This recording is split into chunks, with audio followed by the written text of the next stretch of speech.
Tes petits-enfants à bord et les grossesses à bord, t'en pensais quoi? Alors, je sais que pour Maloé, quand elle est repartie avec Maloé, J'avais qui Maloé avait avait, 6 semaines à peu près, c'est ça, un mois voilà. et demi.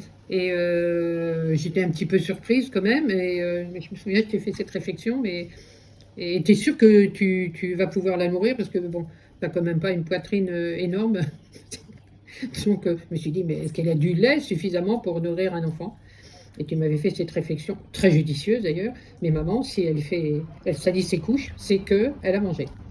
Donc, elle est partie avec son bébé en me disant, elle salit ses couches. Donc, par conséquent, ouais. Donc toi, ta préoccupation, c'était alimentaire, pas des problèmes d'hygiène ou de Oh non, maladie.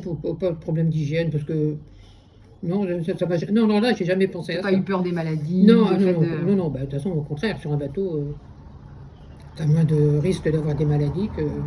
Et toi qui as vu donc ta petite fille qui faisait l'école en bateau, est-ce que tu penses que ça nuit à leur éducation ou Ah non, ça, je pense que c'est excessivement positif. Je pense que tous les enfants qui ont été dans le bateau sont beaucoup plus dégourdis que les autres enfants. Et puis ces enfants-là sont généralement, ils n'ont pas besoin de faire 6 heures de cours par jour, 1 heure ou 2 heures, c'est grandement suffisant parce que d'abord c'est des cours particuliers, donc on apprend beaucoup plus. C'est un plus. Je pense que c'est un plus, parce qu'il n'y a pas que la scolarité qui compte dans la vie.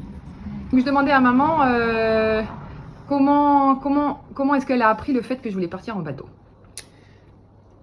Alors, la réaction, sur le coup, peut-être un peu surprise, mais parce qu'elle n'avait pas une grande expérience, on va dire, de navigation. J'ai toujours fait confiance dans mes filles. Voilà, elle était autonome financièrement, donc je ne vois pas en quoi j'aurais pu m'y opposer. Bon, elle m'a dit, mais comment vous laissez partir vos enfants? Mais jamais ma mère n'aurait accepté ça. Et je lui ai répondu, on ne fait pas ses enfants pour soi. Donc, j'aurais pu faire une pression émotionnelle, mais bon, comme c'était pas mon cas, c'était pas.